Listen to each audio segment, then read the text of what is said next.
நமச்சிவாய வாழ்க வளமுடன்.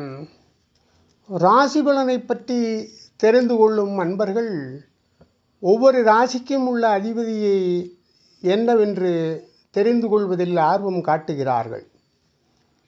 இன்று கடகராசிக்கு எந்த கிரகம் யோகம் தரும் என்று பார்ப்போம். கடகராசிக்கு அதிபதி சந்திரன்.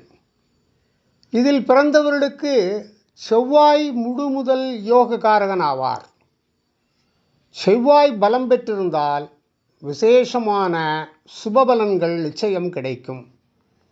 அது மாதிரி குரு சந்திரன் ஆகிய கிரகமூர்த்தியரும் யோக பலன்களை வழங்குவார்கள்.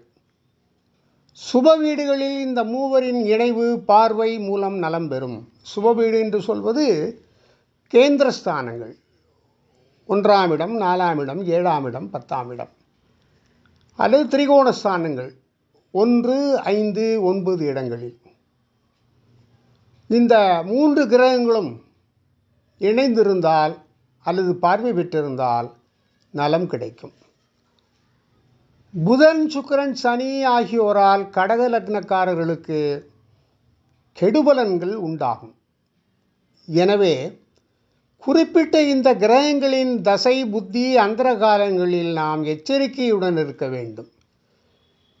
இத்தகைய புதன், சுக்கிரன், சனி ஆகிய கிரகங்களுக்கு பிரீதி பரிகாரங்கள் செய்து கொள்வது அவசியமாகும். புதன்கிழமை தோறும் பெருமாள் கோவிலுக்கு சென்று துளசி கொண்டு பூஜித்து வழிபட்டு வர வேண்டும்.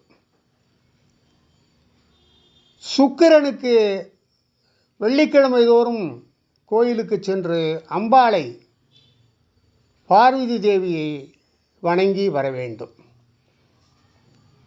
சனீஸ்வர பகவானால் நமக்கு அத்தகைய கெடுபலன்கள் ஏற்படும் என்றால் ஒவ்வொரு வாரமும் சனிக்கிழமை தோறும் சனீஸ்வர சந்நிதிக்கு சென்று எள்ளும் எண்ணெயும் திரியும் போட்டு அந்த தீபத்தை ஏற்றி வழிபட வேண்டும். சனீஸ்வர பகவானுக்கு கருப்பு வஸ்திரம் வாங்கி கொடுக்கலாம். எள் சாதத்தை தானமாக கொடுக்கலாம். காக்கைக்கு அன்னம் வைக்கலாம். வீட்டில் அதை பழக்கமாகவே வைத்துக் கொள்ளலாம். உடலால் முடியாதவர்களுக்கு அல்லது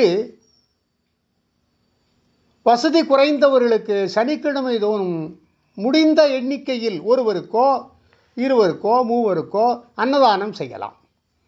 இதை செய்து வந்தால் தொடர்ந்து இந்த கெடுபலன்கள் நமக்கு நீங்கும், நற்பலன்கள் அதிகமாக கிடைக்கும்.